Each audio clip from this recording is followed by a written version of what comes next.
Bienvenue et merci de nous rejoindre pour cette nouvelle édition de l'Africa Tonight. Au sommaire de ce journal, un don de 2 milliards de francs CFA du président camerounais Paul Biya en faveur de la lutte contre le coronavirus, don qui comprend essentiellement du matériel médical et des masques de protection pour la population. Déconfinement progressif dès le 4 mai en Tunisie. Le Premier ministre Eliès Fakhfakh a annoncé que les restrictions seraient peu à peu allégées à partir de cette date, avec notamment une réduction de l'amplitude horaire du couvre-feu. Et le président algérien Abdelmajid Tebboune appelle à un nouveau modèle économique. Le chef de l'État qui estime que la crise engendrée par le Covid-19 a mis en évidence la forte dépendance du pays à la loi du marché. 2 milliards de francs CFA d'équipements sanitaires, c'est le don effectué par le président camerounais Paul Biya dans le cadre de la lutte contre le coronavirus, du matériel médical qui comprend notamment des appareils respiratoires, des kits de dépistage, mais aussi des masques de protection pour la population. Les stocks devraient être distribués dans les tout prochains jours. Nathalie Mo. Initiative personnelle du président Paul Biya dans la lutte contre le Covid-19. Un don en matériel de protection d'une valeur de 2 milliards de francs CFA à destination des 10 régions du pays a été offert par le chef d'État camerounais ce 20 avril 2020. Ce don, qui ne rentre pas dans le cadre du Fonds spécial de solidarité nationale, sera distribué sous la supervision des gouverneurs de région.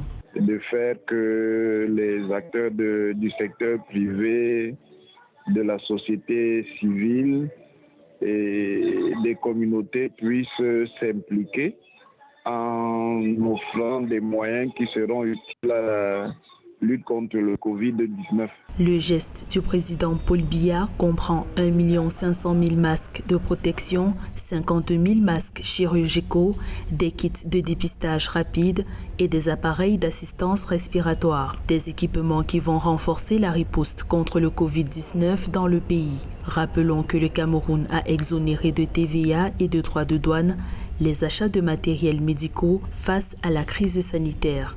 C'est des efforts qu'il faut nécessairement saluer, même si au regard de l'ampleur de la population qui pourrait être exposée à cette pandémie ou à cette épidémie, c'est des efforts qui restent tout à fait insuffisants. Deuxième acte fort du président Paul Biya ce 20 avril 2020, la création de centres spéciaux de prise en charge des malades atteints de Covid-19.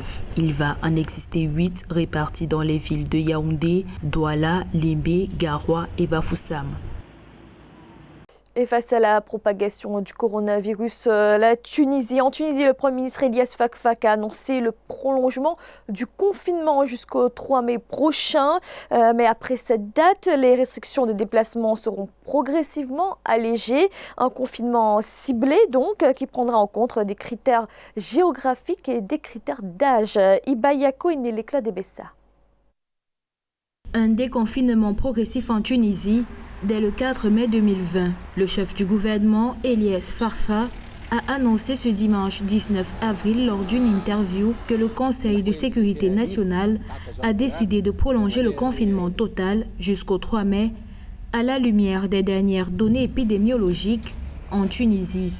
Ainsi, des secteurs comme ceux destinés à l'exportation de certains produits reprendront leurs activités tout en respectant rigoureusement les mesures de protection sanitaire et les gestes barrières.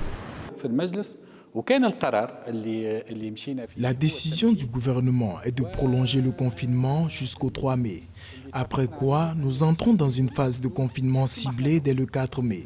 Cette mesure de confinement ciblé se fera en fonction des critères géographiques et épidémiologiques, des tranches d'âge et de la disponibilité des équipements de protection contre le coronavirus.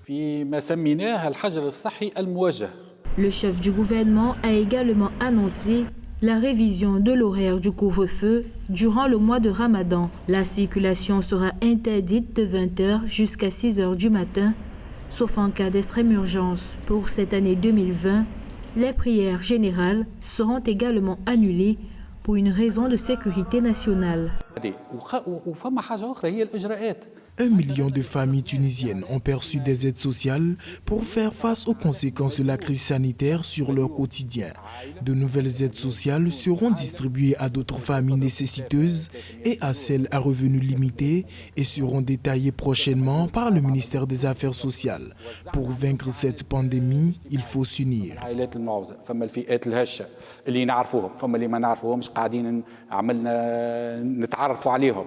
Durant cette interview, le chef du gouvernement, Eliès Farfa, a appuyé sur le but d'atteindre les 1000 tests par jour pour séparer la période de confinement ciblé. Ce lundi 20 avril, le ministère de la Santé a réceptionné 200 000 kits de tests rapides pour répondre à cet objectif que s'impose le gouvernement.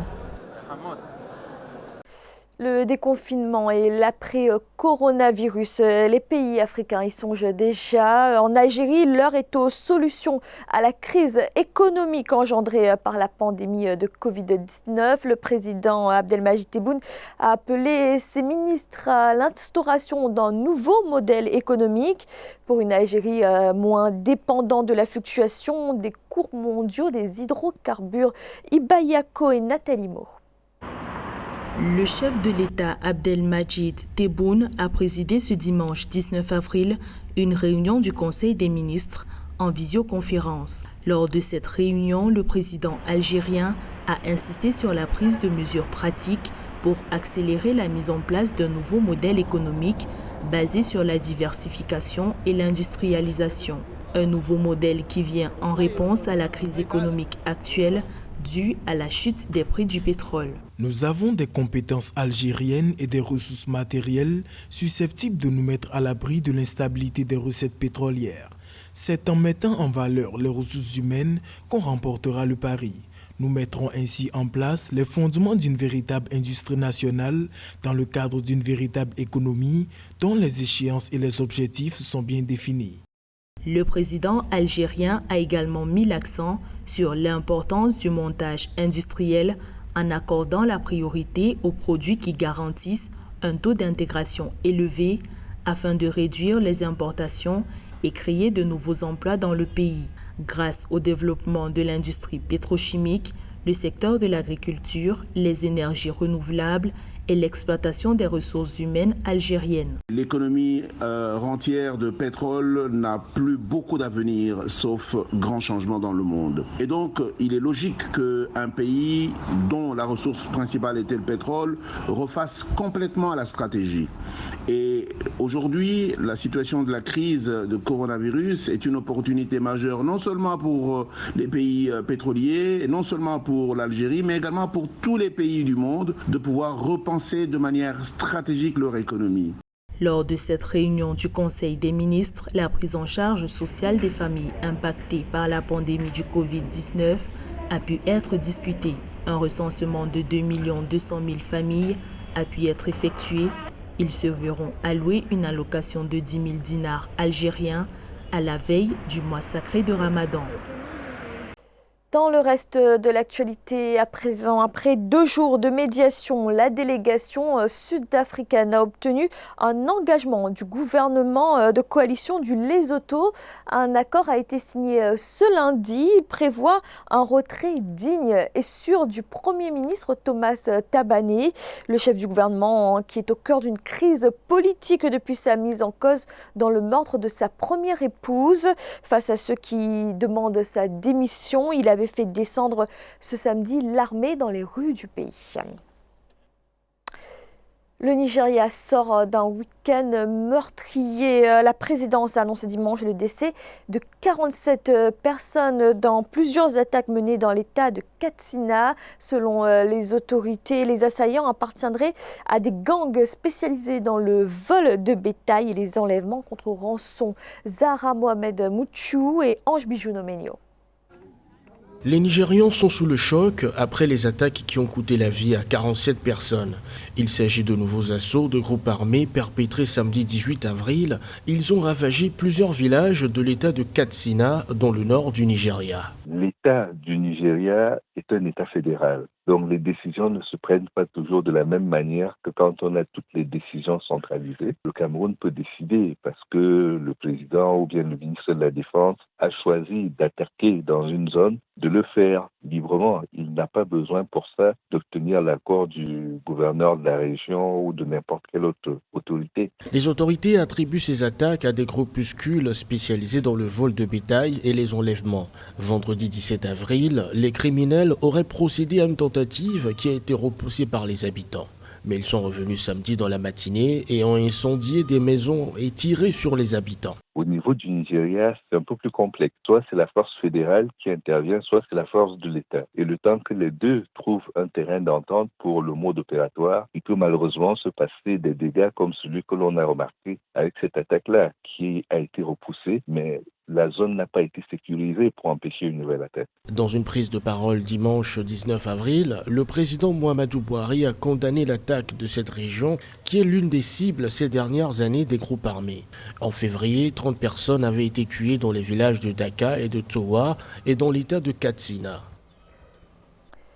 En bref, en Mauritanie, le Parlement prépare l'audition de l'ancien président Mohamed Ould Abdelaziz. Les parlementaires demandent à entendre l'ex-chef d'État sur ses années passées à la tête du pays. La date de la convocation n'est pas encore connue, mais le Parlement affirme travailler sur la gestion de la Société nationale industrielle et minière et également sur la gestion de la Société mauritanienne d'électricité. En Égypte, des pensions de retraite revalorisées pour les forces armées. Les amendements de la loi sur les retraites des militaires ont été approuvés par le président Abdel Fattah al-Sisi. Il prévoit notamment une hausse de 15% des rémunérations du personnel de l'armée. Zahra Mohamed Ouchoué, Amenedji. Le président égyptien Abdel Fattah al-Sisi a approuvé la loi sur la modification de certaines dispositions de la loi sur les retraites, les assurances et les pensions des forces armées. Les nouveaux amendements prévoient une augmentation annuelle de 15% du salaire brut et de la rémunération du personnel militaire. Le président al-Sisi aujourd'hui sait très bien que si lui n'arrive pas à maîtriser le pays, notamment en ce moment de guerre contre le coronavirus, ça va être terrible au moment où on en sortira. À ce moment-là, il est bien normal, on le comprend, que l'armée et, je dirais, les travailleurs soient choisis parce que l'activité économique est actuellement en baisse. Donc l'État doit prendre sur lui afin de pouvoir donner à la population des gages pour qu'ils lui permettent de sortir de cette crise. En juillet 2018, le chef de l'État avait promulgué une loi accordant à certains militaires une immunité diplomatique lorsqu'ils voyagent à l'étranger. La loi avait alors été approuvée par le Parlement. Seuls 8 députés ont rejeté la loi présentée par le cabinet. La loi approuvée protège par ailleurs les militaires désignés par le décret présidentiel contre les interrogatoires ou autres poursuites judiciaires au cours de leur mandat. Si on laisse le pays sombrer dans ce marasme économique avec l'effet Covid, on va avoir affaire notamment à des confréries comme les frères musulmans qui ont toujours su prospérer sur la misère sociale. Et je ne pense pas que Al-Sisi soit aujourd'hui prêt à laisser les frères musulmans prospérer comme ils ont été sous Hosni Moubarak sur le lit de la pauvreté qu'on peut constater aujourd'hui en Égypte. Selon la constitution égyptienne, le chef de l'État a le droit d'émettre ou de rejeter des projets de loi. Si le président rejette un projet de loi, il doit le renvoyer pour réexamen au sein du Parlement dans les 30 jours suivant sa notification. C'était le journal de la rédaction. Merci de l'avoir suivi. Retrouvez dans un instant une nouvelle édition de l'information.